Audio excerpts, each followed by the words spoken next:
Philadelphia didn't have the tax base. Median household income is lower. You couldn't just raise taxes on people to fill the gap. And the city, frankly, doesn't have the cash reserves. So really what you need, and again, I'm speaking really generally here, is a couple of things.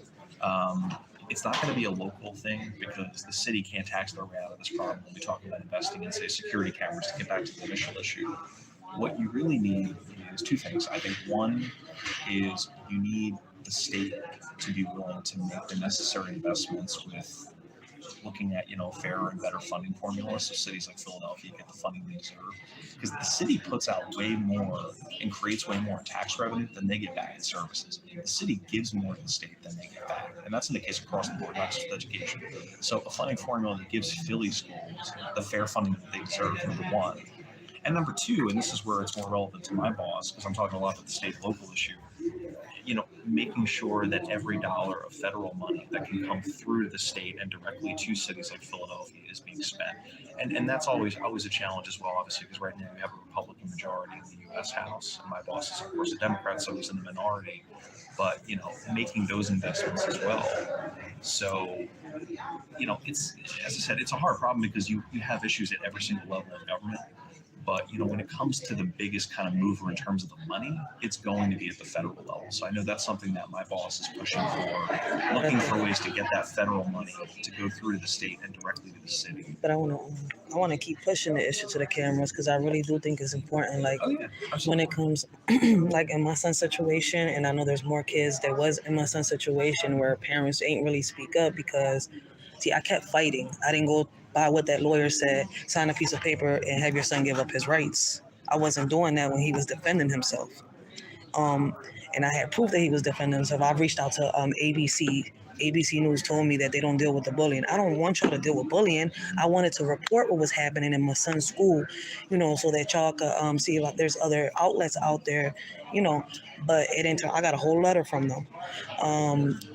But basically, my son had ended up in an altercation where he was defending himself, and instead of the teacher knowing that, my teacher knew that my son had an IEP and everything, she disregarded that, still put her hands on my child instead of resolving the situation between my child and the other student. Before all this happened, I was constantly going to the school district, making complaints, because I wanted to avoid my son reacting back. How old is your son? He's 16. Oh, I'm so sorry. I started all messed up. No, you're fine. That's okay. My son's 16 years old right now. He is diagnosed with ADHD, PTSD, and autism. At the time, he was 11 years old. He just lost his father. Was diagnosed with PTSD and just ADHD in the process of being diagnosed with autism. The school knew all this. Instead of this teacher doing her job and getting the help that, getting, my son had STS. She not even once picked up the phone to call STS. So basically, making long story short, once she dragged my son out of the classroom and shut the door in his face, he got up. It was before that she had shoved him to a wall and called him stupid. So, like, she started cursing him out, basically. All the kids was a witness to that. But all that could have been avoided if she made one simple call to STS and got him. I think all this could be avoided also if a lot of us parents wouldn't have to go through waiting a whole year, 2 years to get a background check to sit with our student and we go with our child in the classroom like we used to be, like our parents used to with us.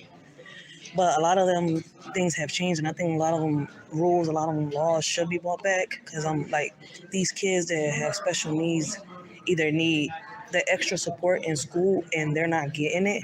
They're only stuck with STS. And STS is not enough for them. They need behavioral services. They need this, they need that. But once again, like in my son's situation, I had to go to court because they wanted to decide to sit here and put, my son, they wanted to charge my son, I forgot what it was called. He was going to do 15 to 20 behind bars, basically for putting his hands on the teacher. It wasn't even as much as because he had another student, it was because he reacted back to the teacher. So I feel as though that after all that happened, I came up with the idea. I have a petition going out, asking people, let's come together. Let's try to get these cameras. Let's try to get more securities, more like security officers into these school districts. Just because this is the more immediate kind of questions. I was talking about some of the more abstract, bigger kind of systematic issues. Have you had a direct conversation with anybody? Hey everybody, I'm sorry, our elected officials. I have it on. When my son's incident happened, they couldn't explain nothing to me, and they didn't want to. They kept. Say your goodbyes. I have have it on video. I put that on a live Facebook, YouTube, everything, because I was kind of lost.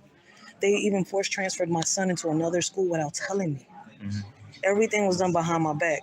Y'all got tired because my son is a kid with behavioral problems. He can't sit still in a chair long enough.